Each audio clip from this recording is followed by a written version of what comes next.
बिस्मिल्लाहिर्रहमानिर्रहीम। अस्सलामु अलैकुम व रहमतुल्लाहि व बरकातहू। की हाल चाल है जी? ठीक ठाक हो? उम्मीद है अल्लाह ताला दे हुक्म दे नाल इंशाअल्लाह ਤੁਸੀਂ ਸਾਰੇ ठीक ठाक ਹੋਵੋਗੇ। ਅੱਲਾਹ ਤਾਲਾ ਸਭ ਤੇ ਰਹਿਮਤ ਫਰਮਾਏ। ਅੱਲਾਹ ਤਾਲਾ ਸਭ ਨੂੰ ਆਪਣੇ ਹਿਫਜ਼ ਈਮਾਨ ਦੇ ਵਿੱਚ ਰੱਖੇ। ਅੱਜ ਦੇ ਵਲੌਗ ਦੇ ਵਿੱਚ ਮੈਂ ਤੁਹਾਨੂੰ ਇੱਕ ਇੰਤਹਾਈ ਅਫਸੋਸਨਾਕ ਵਾਕਿਆ ਜਿਹੜਾ ਸੋਸ਼ਲ ਮੀਡੀਆ ਤੇ ਬੜਾ ਚੱਲ ਰਿਹਾ, ਫੇਸਬੁੱਕ ਤੇ ਟਿਕਟੌਕ ਤੇ, ਤੁਸੀਂ ਆਹ ਲੜਕੀ ਵੇਖੋ ਜਿਹਦਾ ਨਾਮ ਇਕਰਾ ਸੀ। ਇਹਦੀਆਂ ਤਸਵੀਰਾਂ ਇਹ ਸ਼ਾਦੀ ਦੀਆਂ ਤੇ ਇਹਦੇ ਖਾਮਦ ਨੇ ਇਹਨੂੰ ਕੈਂਚੀਆਂ ਦੇ ਨਾਲ ਮਾਰ ਦਿੱਤਾ ਸੀ। ਤੇ ਉਹ ਤੁਸੀਂ ਟਿਕਟੌਕ ਤੇ ਵੀ ਤਸਵੀਰਾਂ ਵੇਖ ਚੁੱਕੇ ਹੋ, ਫੇਸਬੁੱਕ ਤੇ ਵੀ ਤੇ ਯੂਟਿਊਬ ਤੇ ਵੀ। ਇਸੇ ਤਰ੍ਹਾਂ ਅੱਜ ਇਸ ਦੇ ਮੁਤਲਕ ਮੈਂ ਤੁਹਾਨੂੰ ਤਫਸੀਲ ਦੇ ਨਾਲ ਦੱਸਾਂਗਾ ਕਿ ਇਹ ਨਵੀਂ ਹਜੇ ਸ਼ਾਦੀ ਹੋਈ ਆ ਤੇ 6 ਮਹੀਨੇ 7 ਮਹੀਨੇ ਸਿਰਫ ਸ਼ਾਦੀ ਰਹੀ ਆ ਤੇ ਐਸੀ ਕਿਹੜੀ ਵਜ੍ਹਾ ਸੀ ਕਿ ਉਹਦੇ ਖਾਮਦ ਨੇ, ਸ਼ੌਹਰ ਨੇ, ਜਿਹਦਾ ਨਾਮ ਜ਼ੁਹੈਬ ਸੀ, ਤੇ ਉਹਨੂੰ ਕੈਂਚੀਆਂ ਮਾਰ ਕੇ ਤੇ ਮਾਰ ਦਿੱਤਾ। ਉਹਦੀ ਮੁਕੰਮਲ ਤਫਸੀਲਾਤ ਅੱਜ ਦੀ ਇਸ ਵੀਡੀਓ ਦੇ ਵਿੱਚ ਮੈਂ ਤੁਹਾਨੂੰ ਦੱਸਾਂਗਾ ਕਿ ਇਹ ਵਾਕਿਆ ਕਿੱਥੇ ਦਾ ਕਦੋਂ ਪੇਸ਼ ਆਇਆ।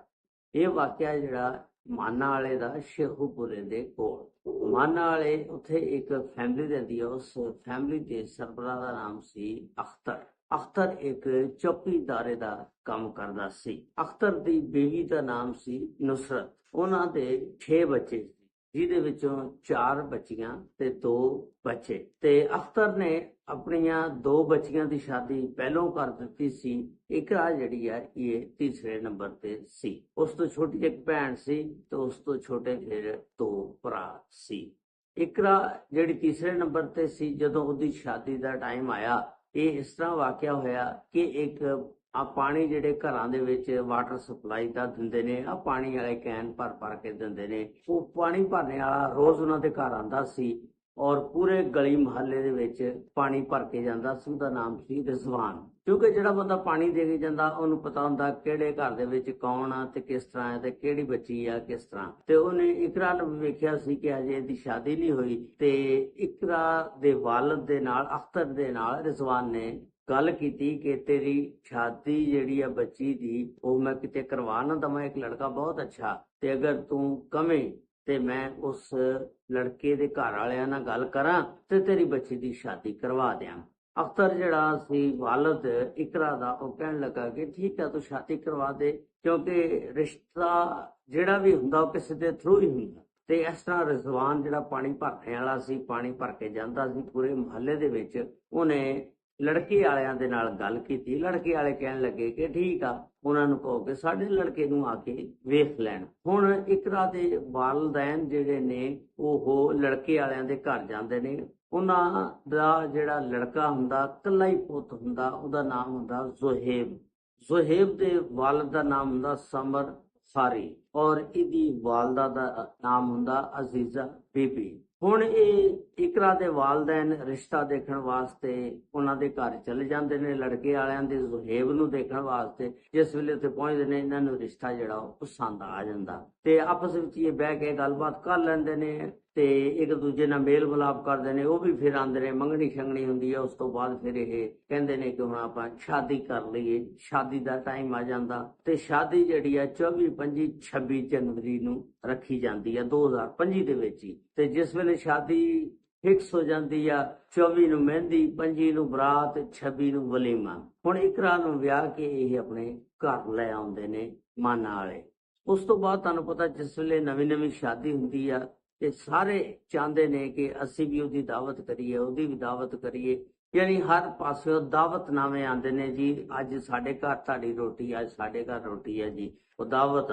ਤੇ ਇਸੇ ਤਰ੍ਹਾਂ ਸਭ ਤੋਂ ਪਹਿਲਾਂ ਜਿਸ ਵੇਲੇ ਦੀ ਸ਼ਾਦੀ ਹੋਈ ਇਕਰਾ ਤੇ ਜ਼ੁਹੈਬ ਦੀ, ਤੇ ਇਹਨਾਂ ਦੇ ਚਾਚਾ ਨੇ ਸਭ ਤੋਂ ਪਹਿਲਾਂ ਇਹਨਾਂ ਨੂੰ ਦਾਵਤਨਾਮਾ ਭੇਜਿਆ ਕਿ ਕੱਲ ਦੀ ਰੋਟੀ ਸਾਡੇ ਵੱਲ ਤੁਸੀਂ ਖਾਣੀ ਹੈ, ਦਾਵਤ ਕੀਤੀ। ਜਿਸ ਵੇਲੇ ਜ਼ੁਹੈਬ ਦੇ ਨਾਲ ਇਕਰਾ ਨੇ ਗੱਲ ਕੀਤੀ ਕਿ ਇਸ ਤਰ੍ਹਾਂ ਚਾਚੂ ਦਾ ਫੋਨ ਆਇਆ ਸੀ ਕਿ ਕੱਲ ਤੁਸੀਂ ਸਾਡੇ ਘਰ ਰੋਟੀ ਖਾਣੀ ਹੈ, ਤੁਹਾਡੀ ਦਾਵਤ ਆ। ਜ਼ੁਹੈਬ ਜਿਹੜਾ ਕਹਿਣ ਲੱਗਾ ਕਿ ਇਹੋ ਜਿਹੀਆਂ ਗੱਲਾਂ ਮੈਨੂੰ ਨਹੀਂ ਪਸੰਦ ਹੈਗੀਆਂ ਤੇ ਨਾ ਮੈਂ ਦਾਵਤ ਤੇ ਜਾਣਾ ਤੇ ਨਾ ਤੂੰ ਜਾਣਾ। ਇਸ ਵਾਸਤੇ ਮੈਂ ਉਹ ਜਿਹੀਆਂ ਗੱਲਾਂ ਨਹੀਂ ਪਸੰਦ ਕਰਦਾ, ਕਿਉਂਕਿ ਜਦੋਂ ਤੂੰ ਦਾਵਤ ਤੇ ਜਾਏਂਗੀ ਚਾਚੇ ਦੇ ਘਰ, ਕਜ਼ਨ ਵੀ ਹੋਣਗੇ, ਉਹਨਾਂ ਨਾਲ ਤੂੰ ਮਿਲੇਂਗੀ, ਹੱਸ ਕੇ ਗੱਲਾਂ ਕਰੇਗੀ। ਇਹ ਗੱਲਾਂ ਮੈਨੂੰ ਪਸੰਦ ਨਹੀਂ ਹੈਗੀਆਂ।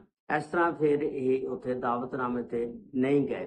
ਉਸ ਤੋਂ ਬਾਅਦ ਇਹਨੇ ਆਪਣੀ ਬੀਵੀ ਨੂੰ ਸਮਝਾਇਆ ਕਿ ਅੱਜ ਤੋਂ ਬਾਅਦ ਤੂੰ ਮੇਰੇ ਕਿਸੇ ਕਜ਼ਨ ਦੇ ਨਾਲ ਨਹੀਂ ਮਿਲਣਾ ਹੈਗਾ, ਨਾ ਤੂੰ ਆਪਣੇ ਕਜ਼ਨ ਦੇ ਨਾਲ ਮਿਲਣਾ, ਤੇ ਘਰ ਕੋਈ ਮਹਿਮਾਨ ਵੀ ਆਵੇ ਤੂੰ ਕੋਈ ਵੀ ਕਜ਼ਨ ਆਵੇ ਉਹਦੇ ਨਾਲ ਸਲਾਮ ਦੁਆ ਨਹੀਂ ਲੈਣੀ, ਕੋਈ ਤੇਰਾ ਬਹਿਨੋਈ ਵੀ ਆਵੇ ਤੂੰ ਉਹਨੂੰ ਨਹੀਂ ਮਿਲਣਾ ਹੈਗਾ।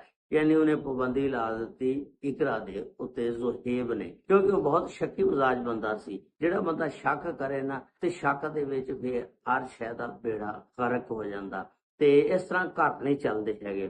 फिर 1.5 महीना हो गया सी इन्हां दी शादी होई नूं। इकरा कहण लगी कि मैं अपनी अम्मी दे घर जाना चाहनी हाँ, चलो 2-4 दिन रह के आ जांगी ते मिल के ते वापस आ जांगी, 3-4 दिन वास्ते मैनूं भेज दे। इस तो पहला 1.5 महीने तो पहला भी लैके ज़ुहैब इकरा नूं जांदा सी ਉਹਦੇ ਵਾਲदैन ਨੂੰ ਮਿਲਾਉਣ ਵਾਸਤੇ। ਸਿਰਫ ਘੰਟਾ 2 ਘੰਟੇ ਬਹਿੰਦੇ ਸੀ, ਆਪਣੀ ਮੌਜੂਦਗੀ ਦੇ ਵਿੱਚ ਹੀ ਉਹਨਾਂ ਦੇ ਇਕਰਾ ਦੇ ਮਾਪਿਓ ਨੂੰ ਮਿਲਾ ਕੇ ਵਾਪਸ ਲੈ ਆਉਂਦਾ ਸੀ ਤੇ ਬਸ ਘੰਟਾ 2 ਘੰਟੇ ਬਹਿਣਾ ਤੇ ਵਾਪਸ ਆ ਜਾਣਾ। ਇਕਰਾ ਨੇ ਕਿਹਾ ਕਿ ਜਦੋਂ ਦੀ ਮੇਰੀ ਸ਼ਾਦੀ ਹੋਈ ਹੈ ਮੈਂ ਕਦੀ ਵੀ ਅੰਮੀ ਦੇ ਘਰ ਰਾਤ ਨਹੀਂ ਰਹੀ, ਮੈਨੂੰ ਇਜਾਜ਼ਤ ਦੇ।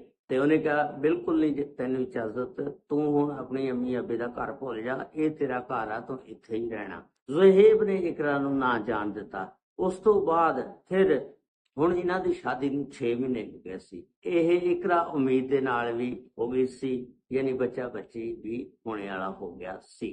7 ਮੁਹर्रम ਨੂੰ ਇਕਰਾ ਦੇ ਵਾਲदैन ਇਕਰਾ ਨੂੰ ਲੈਣ ਆਉਂਦੇ ਨੇ। ਇਕਰਾ ਦੇ ਸਸੁਰਾਲ ਆ ਗਏ, ਆ ਕੇ ਇਕਰਾ ਨੂੰ ਕਹਿੰਦੇ ਆ ਕਿ ਤੂੰ ਸਾਡੇ ਨਾਲ ਚੱਲ ਤੇ 2-4 ਦਿਨ ਰਹਿ ਕੇ ਤੇ ਫਿਰ ਆ ਜਾਈਂ। ਜਦੋਂ ਦੀ ਤੇਰੀ ਸ਼ਾਦੀ ਹੋਈ 6 ਮਹੀਨੇ ਹੋ ਗਏ, ਤੂੰ ਕਦੀ ਵੀ ਸਾਡੇ ਕੋਲ ਰਾਤ ਨਹੀਂ ਰਹੀ। ਇਕਰਾ ਕਹਿਣ ਲੱਗੀ ਕਿ ਮੇਰਾ ਸ਼ੌਹਰ ਜਿਹੜਾ ਨਾ ਹਾਮਦ ज़ुहैब ਉਹ ਬੜਾ ਸ਼ੱਕੀ ਮਜ਼ਾਜ ਆ, ਮੈਂ ਨਹੀਂ ਚਾਹੁੰਦੀ ਕਿ ਮੇਰੇ ਘਰ ਇਖਤਲਾਫਾਤ ਪੈਦਾ ਹੋਣ। ਤੁਸੀਂ ਪਹਿਲਾਂ ज़ुहैब ਨੂੰ ਫੋਨ ਕਰੋ ਤੇ ਫੋਨ ਕਰਕੇ ਪੁੱਛ ਲਓ।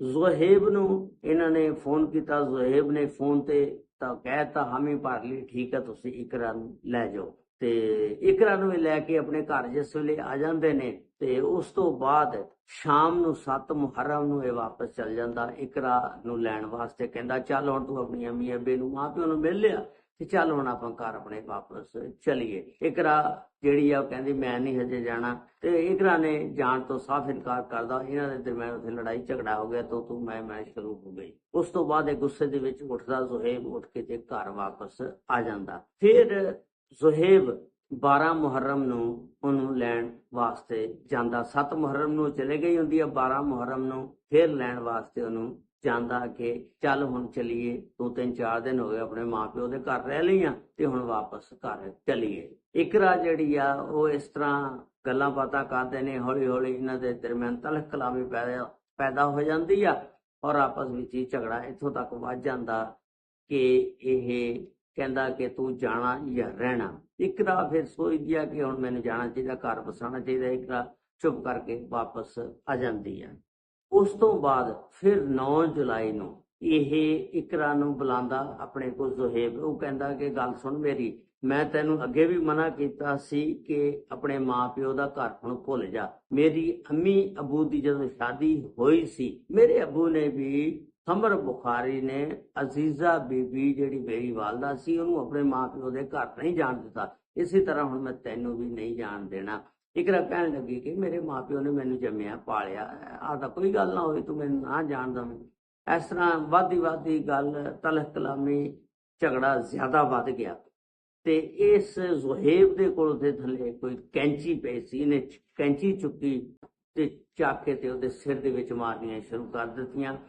ਇੰਨੀਆਂ ਕੁ ਕੈਂਚੀਆਂ ਮਾਰੀਆਂ ਸਿਰ ਦੇ ਵਿੱਚ ਕਿ ਉਹ ਵਿਚਾਰੀ ਬੇਹੋਸ਼ ਹੋ ਕੇ ਡਿੱਗ ਗਈ। ਇਸ ਲੜਾਈ ਝਗੜੇ ਨੂੰ ਜਿਸ ਵੇਲੇ ਸੱਸ ਤੇ ਸਹੁਰੇ ਨੇ ਵੇਖਿਆ, ਸਮਰ ਬੁਖਾਰੀ ਤੇ ਅਜ਼ੀਜ਼ਾ ਨੇ ਫਟਾਫਟ ਆਂਦੇ ਨੇ, ਆ ਕੇ ਤੇ ਇਕਰਾ ਨੂੰ ਚੁੱਕਦੇ ਨੇ, ਹਸਪਤਾਲ ਲੈ ਜਾਂਦੇ ਨੇ। ਜਿਹੜਾ ज़ुहैब ਆ ਉਹਦਾ ਹਾਮਦ ਉਹ ਨੱਸ ਜਾਂਦਾ, ਦੌੜ ਜਾਂਦਾ ਤੇ ਨਾਲ ਫਿਰ ਇਹਨਾਂ ਨੇ ਫੋਨ ਕਰਤਾ ਇਕਰਾ ਦੇ ਮਾਂ ਪਿਓ ਨੂੰ ਕਿ ਜਲਦੀ ਆ ਜਾਓ ਹਸਪਤਾਲ ਦੇ ਵਿੱਚ। ਇਕਰਾ ਨੂੰ ਹਸਪਤਾਲ ਅਸੀਂ ਲੈ ਗਏ ਹਾਂ। ਇਕਰਾ ਦਾ ਵਾਲਦ ਜਿਸ ਵੇਲੇ ਹਸਪਤਾਲ ਪਹੁੰਚਦਾ ਉਹ ਵੇਖਦਾ ਕਿ ਇਕਰਾ ਦੀ ਹਾਲਤ ਬੜੀ ਖਰਾਬ ਆ। 15 ਤੇ ਕਾਲ ਕਰਦਾ, ਪੁਲਿਸ ਆਂਦੀ ਆ, ਵੇਖਦੀ ਆ ਮੌਕੇ ਤੇ ਉਸ ਤੋਂ ਬਾਅਦ ਇਕਰਾ ਜਿਹੜੀ ਆ 3 ਦਿਨ ਜ਼ਿੰਦਗੀ ਔਰ ਮੌਤ ਦੀ ਜੰਗ ਲੜਦੀ ਆ ਤੇ 3 ਦਿਨ ਬਾਅਦ ਆਪਣੇ ਖਾਲਕੇ ਹਕੀਕੀ ਨੂੰ ਜਾ ਮਿਲਦੀ ਆ। ਉਸ ਤੋਂ ਬਾਅਦ ਫਿਰ ਇੱਕ FIR ਦਰਜ ਕੀਤੀ ਜਾਂਦੀ ਹੈ ਜਿਹਦੇ ਮੁਦਈ ਬਣੇ ਇਕਰਾ ਦੇ ਵਾਲਦ ਅਖਤਰ ਸਾਹਿਬ ਨੇ ਫਿਰ ਜਿਹੜਾ ਪਰਚਾ ਉਹ 4 ਨਾਮਜ਼ਦ ਮੁਲਜ਼ਮਾਂ ਤੇ ਕਰਾਇਆ, ਜਿਹਦੇ ਵਿੱਚ ਸਮਰ ਗਫਾਰੀ, ਜ਼ੁਹੈਬ ਦਾ ਵਾਲਦ, ਜ਼ੁਹੈਬ ਦੀ ਵਾਲਦਾ ਅਜ਼ੀਜ਼ਾ ਔਰ ਜ਼ੁਹੈਬ ਦੇ ਚਾਚਾ ਸ਼ਬੀਰ ਜਿਹੜਾ ਉੱਥੇ ਹੀ ਉਸੇ ਮਕਾਨ ਤੇ ਉੱਪਰ ਵਾਲੀ ਮੰਜ਼ਲ ਤੇ ਰਹਿੰਦਾ ਸੀ। ਇਹਨਾਂ 4 ਬੰਦਿਆਂ ਦੇ ਪਰਚਾ ਦਰਜ ਕਰਾਇਆ। ਪੁਲਿਸ ਨੇ ਜ਼ੁਹੈਬ ਨੂੰ ਤਾਂ ਥੋੜੀ ਜਿਹੀ ਦੇਰ ਬਾਅਦ ਗ੍ਰਿਫਤਾਰ ਕਰ ਲਿਆ। ਉਸ ਤੋਂ ਬਾਅਦ ਬਾਕੀ ਜਿਹੜੇ 3 ਬੰਦੇ ਸੀ ਸਮਰ, ਗਫਾਰੀ, ਅਜ਼ੀਜ਼ਾ ਤੇ ਸ਼ਬੀਰ, ਇਹਨਾਂ ਨੇ ਆਪਣੀ ਜ਼ਮਾਨਤ ਕਰਵਾ ਲਈ। ਬਾਕੀ ਹੁਣ ਮਜ਼ੀਦ ਅੱਗੇ ਇਹ ਕੇਸ ਚੱਲੇਗਾ। ਇਸ ਤਰ੍ਹਾਂ ਇਹ ਵਾਕਿਆ ਸੀ ਜਿਹੜਾ ਸੋਸ਼ਲ ਮੀਡੀਆ ਤੇ ਬੜਾ ਵਾਇਰਲ ਹੋਇਆ।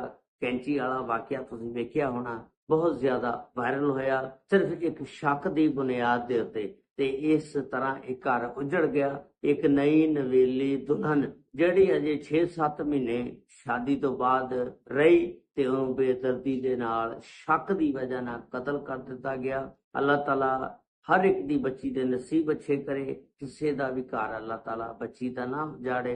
ਇਸ ਤਰ੍ਹਾਂ ਦੇ ਸ਼ੌਹਰਾਂ ਤੋਂ ਅੱਲਾਹ ਤਾਲਾ ਪਨਾਹ ਦੇਵੇ ਜਿਹੜੇ ਸ਼ੱਕੀ ਮਿਜ਼ਾਜ ਹੋਣ, ਸ਼ੱਕ ਕਰਨੇ ਵਾਲੇ। ਮਹੱਲੇ ਦੇ ਲੋਕ ਦੱਸਦੇ ਨੇ ਕਿ ਇਕਰਾ ਬਹੁਤ ਅੱਛੀ ਔਰ ਸ਼ਰੀਫ ਔਰ ਸੁਲਝੀ ਹੋਈ ਲੜਕੀ ਸੀ, ਤੇ ਲੇਕਿਨ ਇਸ ਸ਼ੱਕ ਦੀ ਬਿਨਾ ਤੇ ਉਹਦੀ ਜ਼ਿੰਦਗੀ ਦਾ ਉਹਦੇ ਸ਼ੌਹਰ ਨੇ ਖਾਤਮਾ ਕਰਤਾ।